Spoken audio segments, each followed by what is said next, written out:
Ну и напоследок трогательная история, где нужна наша с вами помощь. В Уфимской Зеленой Роще пес ждет возвращения умершего хозяина. Горожане уже прозвали собаку Хатика. Животное вот уже 2 года обитает под окнами многоэтажки. По словам местных, когда-то в этом доме жил пожилой мужчина. Ему и принадлежал пес. О собачьей верности и невероятно грустных глазах, наполненных испугом и в то же время верой в добрых людей, в материале Анастасии Ильчебаевой. Собака преданная, понимаете? Меня он тоже любит, но его он вообще, он без него жить не может. Потому что без него не получилось бы, и будто чувствуя это, Джульбарс все сильнее прижимается к Ильдару. Подойти к собаке у нас получилось лишь после того, как мужчине удалось договориться с псом. Он не подпускает к себе чужих. Новые знакомства потом долго напоминают о себе. Рваными ранами или сломанной лапой. Джульбарс поселился в этом дворе 2 года назад. Местные прозвали пса уфимским Хатика. И как в случае с его японским сородичем, хозяина он уже никогда не дождется.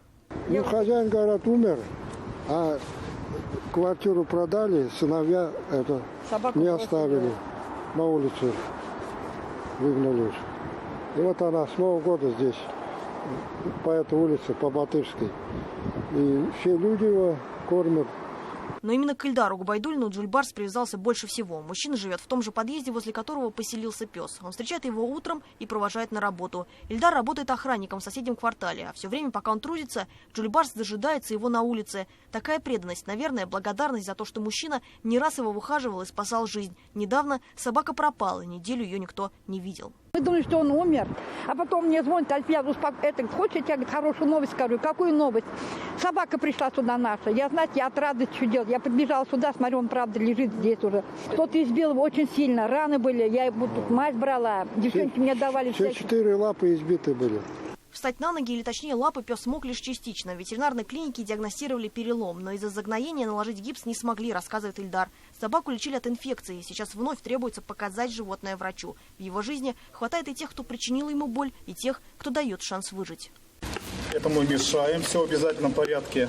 Да. Это ему хватит на 2 дня. Подкармливают пса всем домом, но вот приютить собаку никто не может. Даже Ильдар, который сам к нему привязался. В таком состоянии боится мужчина, пес просто может не пережить зиму. Первое, на что обращаешь внимание, это испуганные черные глаза. Но несмотря на недоверие к людям, после того, как Джульбарс понимает, что опасность не угрожает, он спокойно идет на контакт. Сейчас собаку забрали на временную передержку, но долго волонтеры не смогут держать пса. Оказать помощь или забрать Джульбарса можно, позвонив по телефону, указанному на ваших экранах. Он умеет быть по-настоящему преданным. Вот только бы нашелся тот, кому была бы нужна эта преданность.